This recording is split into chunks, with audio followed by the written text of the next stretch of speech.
నేను original, KTR duplicate.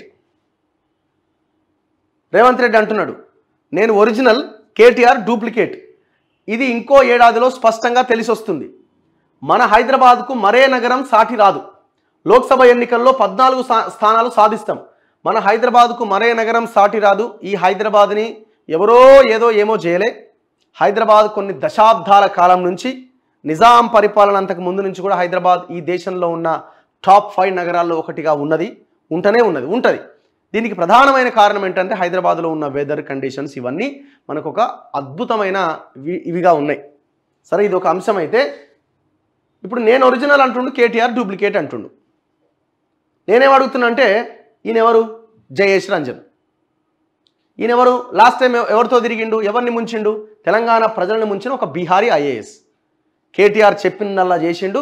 మొత్తం ఇట్లాగే విదేశాలు తిరుగుతూ కేటీఆర్తో పాటు వాళ్ళకి భూములు కట్టబెట్టి ఈ కంపెనీలు తెచ్చింది లేదు, ఉద్యోగాలు ఇచ్చింది లేదు. అందులో కీలక పాత్ర ఈ జయేష్ రంజన్ మీద ఎన్నిసార్లు మనం మొత్తుకున్నాం. ఇదే పీసీసీగా ఉన్న రేవంత్ రెడ్డి గారు ఈ జయేష్ రంజన్ మీద వీళ్ళ మీద ఎన్నో రకాల ఎలిగేషన్స్ చేసిరు.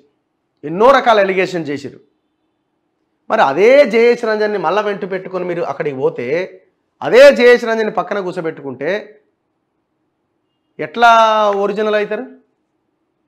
గదే కేటీఆర్ లైన్లోనే వెళ్తున్నట్టు అవుతుంది కదా. చాలామందిని తీసి పక్కన పెట్టినామని చెప్తున్నారు కదా, మరి వీళ్ళని ఎందుకు తీసి పక్కన పెడతలేరు? ఇంకా వీళ్ళని ఎందుకు లూప్ లైన్లో ఉన్న పోస్టుల్లో వేస్తలేరు? తెలంగాణలో ఉన్న నిఖార్సైన అధికారులు మీకు కనిపిస్తలేరా? మళ్ళీ జయేష్ రంజనే పక్కన కూర్చుంటే మాత్రమే మీరు దావోస్కు ఇంకో దగ్గరికి వెళ్ళగలుగుతారా? ఏం జరుగుతున్నది రాష్ట్రంలో? బీజేపీకి 3వ స్థానమే, మోదీకి కౌంట్ డౌన్ షురు. అయోధ్య, భద్రాద్రికి తేడా లేదు, దేవుడితో రాజకీయాల. ప్రతిపక్షంలో 20 ఏళ్లున్న ఆ అనుభవంతో సుపరిపాలన అందిస్తా.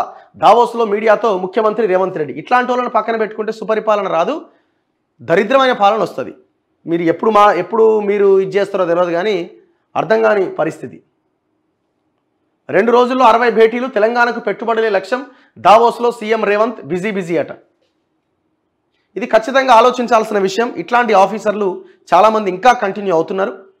రిటైర్డ్ అయిన వాళ్ళు కంటిన్యూ అవుతున్నారు. ఐఏఎస్ మెయిన్ పొజిషన్లో ఉండి గత ప్రభుత్వంలో 10 సంవత్సరాలుగా అరాచకం చేసిన ఇట్లాంటి ఆఫీసర్లు ఇంకా కంటిన్యూ అవుతున్నారు. హైదరాబాద్లో ప్రపంచ ఆర్థిక వేదిక కేంద్రమట. ఫిబ్రవరి 28న బయో ఏషియా సదస్సులో ప్రారంభం.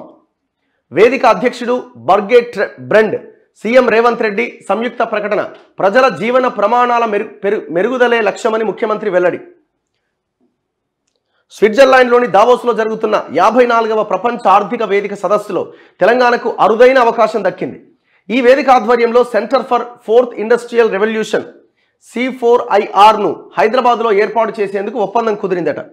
బయో ఏషియా 2024 సదస్సులో భాగంగా ఫిబ్రవరి 28న ఈ కేంద్రాన్ని ప్రారంభించబోతున్నారు. దావోస్లో ప్రపంచ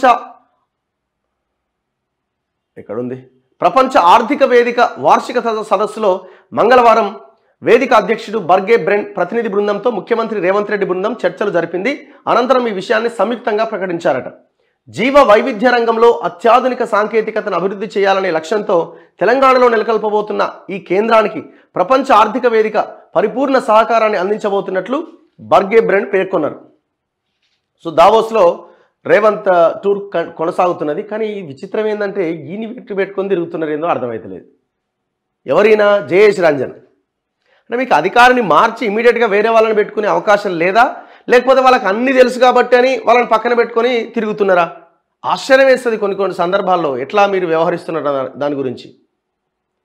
ఎన్ని ప్రెస్ మీట్లు పెట్టినారు ఇదే రేవంత్ రెడ్డి గారు అపోజిషన్ పార్టీలో ఉన్నప్పుడు ఇదే జయేష్ రంజన్ గురించి. మీరు ఏమంటారు? ఇప్పుడు ఆయన ప్రిన్సిపల్ సెక్రటరీ కాబట్టి, పరిశ్రమల శాఖ ముఖ్య కార్యదర్శి కాబట్టి నాతో పాటు వస్తారని మీరు చెప్పొచ్చు. కానీ టోటల్ కరప్టెడ్ ఫెలో కదా ఈ జయేష్ రంజన్ అండ్ బ్యాచ్, కేటీఆర్తో కలిసి చేసిన వ్యవహారం. మళ్ళీ వీళ్ళు వాళ్ళని ఏంటి వేసుకొని తిరుగుతున్నారు. ఆశ్చర్యంగా ఉన్నది నిజంగా. ఎన్ని కేసులు ఈయన మీద, ఎంత వ్యవహారము, ఎంత దుర్మార్గాలు చేసిండు. ఏ బిహారీ అని మీరు పదే పదే అపోజిషన్లో ఉన్నప్పుడు మాట్లాడారు, మళ్ళీ వాళ్ళనే వెంట పెట్టుకొని పోయిర్రే. ఇప్పుడు చాలామందిని మార్చే ప్రయత్నం చేశారు కదా, మరి వీళ్ళని ఎందుకు మార్చలే? ఇట్లా చాలామంది ఉన్నారు, ఇంకా చాలామంది ఉన్నారు.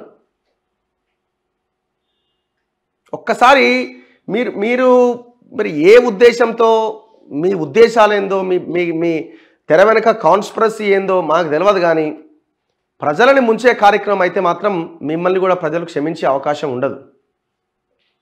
ఎందుకంటే ఇండస్ట్రీస్ పేరుతో, పరిశ్రమల పేరుతో ఈ కేటీఆర్, ఈ జయేష్ రంజన్ కలిసి విదేశాలకు వెళ్ళి మొత్తం తెలంగాణలో ఉన్న భూములు మొత్తం కొల్లగొట్టిరు. దాదాపుగా వాడు 5 ఎకరాలని తీసి 10-15 ఎకరాలు రాసిచ్చారు వానికి. ఇది వాస్తవం కాదా? ఇది నేను అంటున్న మాట కాదు, మీరు అపోజిషన్లో ఉన్నప్పుడు మాట్లాడిన మాటలే. మళ్ళీ వీళ్ళు వాళ్ళని వెంటేసుకొని తిరుగుతూ ఉన్నారు.